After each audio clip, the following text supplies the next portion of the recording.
Hello, hi hello. আশা করি সবাই ভীষণ ভালো আছেন। আপনাদের ভালোবাসা ও আশীর্বাদে আমিও সুখে দুঃখে ভালোই আছি। আবার একটা নতুন ব্লগে সবাইকে জানাই অনেক ওয়েলকাম। আজকে একটা দারুণ রেসিপি নিয়ে হাজির হলাম। চলুন দেখে নিই আজ কি বানাচ্ছি। এটা দেখে কে কে চিনতে পারছেন এটা কি বলুন তো? এটা হচ্ছে মোচা। তো আমি যেহেতু ওয়েস্ট বেঙ্গলের বাইরেই থাকি, তো এখানে কিন্তু মোচাটা পাওয়া যায় না। একজন বাড়ি গিয়েছিল, সেখান থেকেই নিয়ে এসেছে এই মোচাটা, তো আমাকে দিল। তাই ভাবলাম আজকে একটা রেসিপি শেয়ার করি আপনাদের সাথে। তো মোচার ফুলগুলো ভালোভাবে পরিষ্কার করে নিলাম। আর ভালোভাবে পরিষ্কার করে নেওয়ার একটা পদ্ধতি আছে। এই যে মোটা একটা তারের মতো থাকে, ওটা ছিঁড়ে দিতে হয়। আর একটা পাতলা পাতার মতো থাকে সাদা, সেটাও ছিঁড়ে দিতে হয়। তো সব কটা ফুলগুলো ভালোভাবে পরিষ্কার করে নিলাম। আর এই ফুলগুলো কিন্তু বেশ দেখতেও সুন্দর থাকে আর খেতে তো অসাধারণ।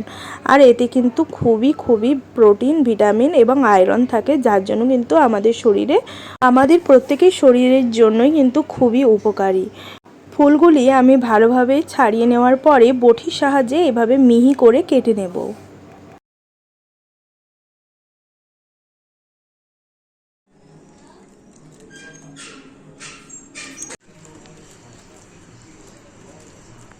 ভালোভাবে মিহি করে কেটে নেওয়ার পরে ভালোভাবে ধুয়েও নিলাম।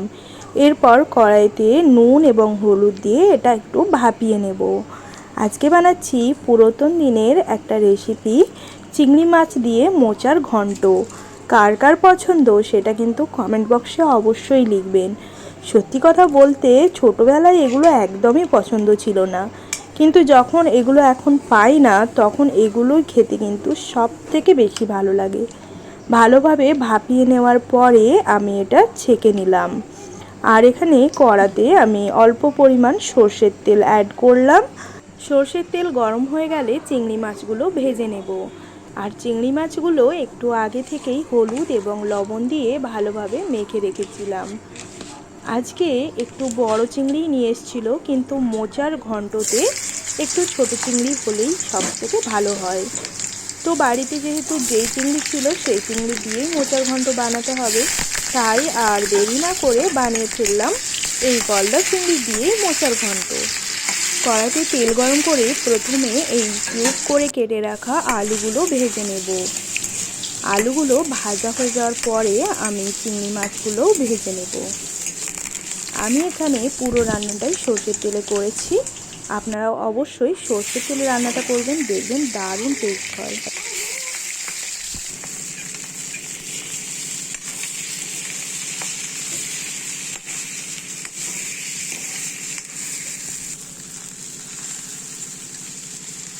চিংড়ি মাছগুলো ভালোভাবে ভাজা হয়ে গেলে আমি দু টুকরো করে কেটে নিয়েছি এবং উঠিয়ে রেখেছি।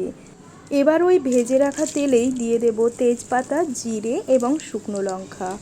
এগুলো ভালোভাবে ভাজা হয়ে যাওয়ার পরে আমি একে একে অ্যাড করেছি দুটো মিডিয়াম সাইজে টমেটো কুচি এবং আদা জিরে বাটা দিয়ে ভালোভাবে সমস্ত মশলাটা কষিয়ে নিতে হবে। এরপর আমি অ্যাড করলাম হলুদ গুঁড়ো পাউডার, স্বাদ অনুযায়ী লবণ এবং অ্যাড করলাম কাশ্মীরি রেড চিলি পাউডার।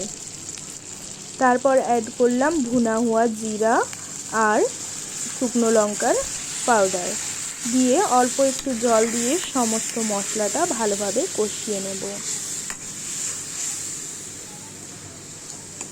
অল্প আঁচে মশলাটা কষাতে থাকতে হবে। আর ভালোভাবে কষানো হয়ে গেলে ভেজে রাখা আলুগুলো অ্যাড করে দেব।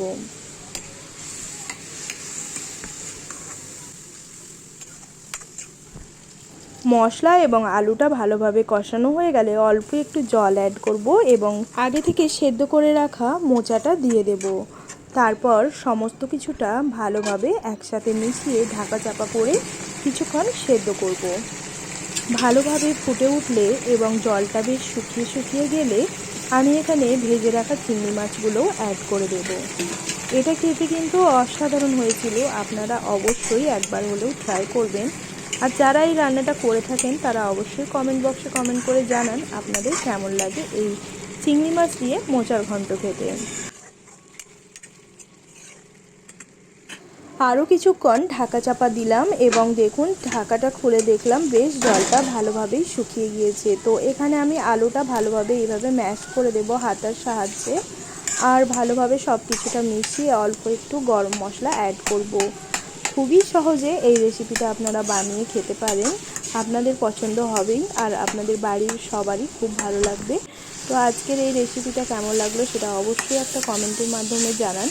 ভালো লাগলে তো লাইক শেয়ার করুন, সাথে সাথে আমার চ্যানেলের নতুন বন্ধু হলে চ্যানেলটি সাবস্ক্রাইব করে পাশে থাকার অনুরোধ রইল। আর ভিডিওটি শেষ অবধি থাকার জন্য সবাইকে জানাই অসংখ্য ধন্যবাদ। আমি এখানে একটা সার্ভিং বাউলে এটা সার্ভ করে নিয়েছি। সত্যি বলছি খেতে কিন্তু অসাধারণ হয়েছিল। আপনারা অবশ্যই ট্রাই করবেন, আপনাদেরও পছন্দ হবে। তো আজকের ব্লগ এই অবধিই থাকলো, আবার দেখা হচ্ছে নতুন কোনো দিন নতুন কোনো ব্লগে। ততক্ষণের জন্য সবাই খুব ভালো থাকবেন, সুস্থ থাকবেন। Bye bye to all of you.